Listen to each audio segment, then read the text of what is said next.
Okay, before the video starts, yes, I'm 3D now. The summary is that my 2D model didn't fit exactly what I had envisioned for myself, and this fits me a lot more. I posted a clip on my new second channel announcing this so I can make the transition just a little bit smoother. Anyways, video time. If you're trans, queer, or in a generally surrounding queer community, which I'm going to assume that most people who watch me probably are, given, you know, you probably heard someone say that they're okay with us so long as we don't quote unquote make it our entire personality. If it's not obvious, that statement is openly transphobia and queerphobia, and it's important to have the understanding that it is as such to not fall down the hole of, oh, I'll just be accepted if I'm not quote unquote as much. We as trans people are oppressed in a plethora of different ways in society, between legislation that's coming through to attempt to erase us and wrongfully rewrite our history, open attacks that trans people face from news outlets, other people, and right-wing creators, and people trying to minimize the effect of the harm that we're going through. We have a lot on our shoulders at all times, and oftentimes even taking up space in the world feels as if we're going to get a sort of pushback on it. But we're people, we deserve to take up space, and it's not wrong for us to. Existence is resistance against all that's trying to push us down. We're fighting back against the bigoted narrative simply by existing.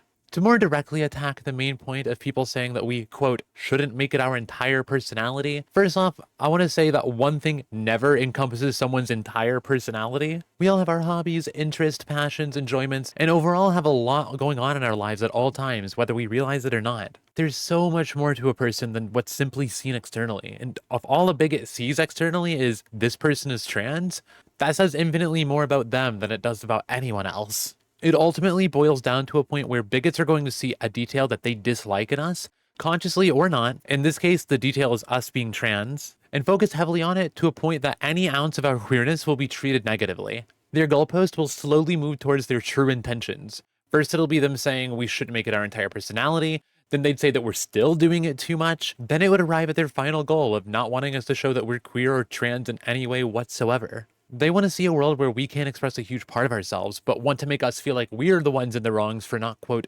conforming. If you know anything about transphobia, this should come as an incredibly unsurprising point because all these bigots want to find a way to demonize queer people, and especially trans people. And a perfect time to talk about the second point. Even if it was someone's entire personality, why do you care? What does it matter? What harm does that bring to the world? If someone was to loudly and proudly show all of the time that they're queer, they're here, and they're not going anywhere, how does that hurt literally anyone? Like I said before, being ourselves and showing who we are and what we are is a form of resistance against a status quo that does nothing but try to hold us down. If someone has an issue with us just being ourselves, being the representation that we so desperately need in society, it's telling that they ultimately want an erasure of queer people. They're simply annoyed by us being ourselves.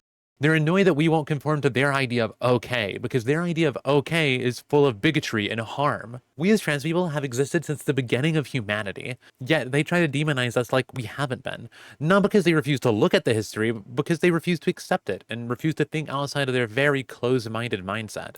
As a more prominent example of why representation is needed, look at the last trans video that I made, a discussion of signs of being trans from the earliest parts of my life. And believe it or not, the comment section is full of people who have had the same experience. A lot of us say that the reason we didn't realize that we were trans sooner is because we didn't have enough positive representation.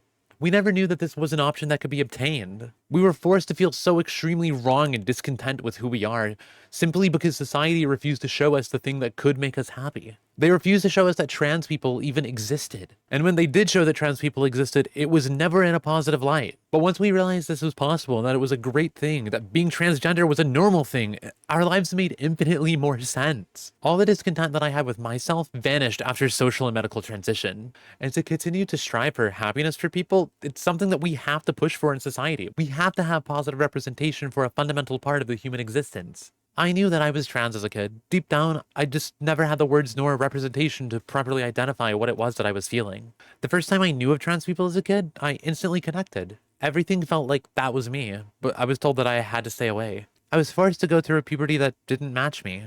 A puberty that led me to have severe dysphoria. A puberty that could have been avoided with puberty blockers had I had the proper representation to explain what I was going through. Had I had the support from those who surrounded me rather than them treating trans people like some kind of plague that shouldn't exist. It's not a fact that I dwell on much because nothing can change the past. The saying always goes that the best time to transition was yesterday or years before, and the second best time is now. Trans people exist and trans kids exist, and pretending that they don't only leads to more harm and more death. So for bigots to say that I'm not allowed to express myself after I painfully went through a society they've created that has done nothing but attempt to force wrong decisions upon me, that's attempted to force me being trans into hiding, is at the very least a slap in the face and a push towards trans erasure. There is so much more to me than being trans. I love creating, I love cooking, I love getting over challenges in video games, I love hanging out with my friends, I love existing. But me being trans will always still be a large part of me.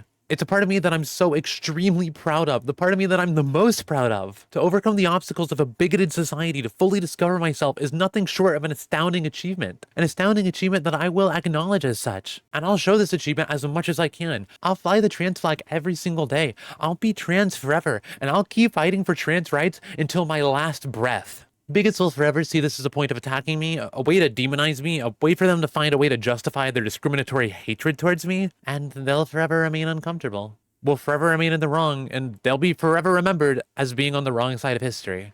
Trans rights are human rights. Trans people taking up space is allowed and should be encouraged. And trans people showing off that they're queer, that they're trans, that they're them, should never be something that's scorned at. We'll one day get to a society where our queerness is cherished and we're allowed to be us. But until then, we remain fighting, and we remain being ourselves. I hope that this discussion showed you why it's wrong to feel like something is wrong with you for showing your queerness. If you need or want to hide for your safety, that's entirely fair. Do what you need to do to continue until the next day. No matter what, though, I'm gonna be here, fighting, showing my queerness no matter what they say. And I hope that many of you are able to say the same. They don't want us to just tone down, they want us to stop existing, and I'm never gonna do either. If anything, I'm gonna tone it up. It's Pride Month, and I'll loudly and proudly be the trans woman lesbian that I am and hope that I make all bigots uncomfortable with how much of my quote-unquote personality is showing. Thank you for watching, everyone, and if you haven't heard it today, I'm proud of you.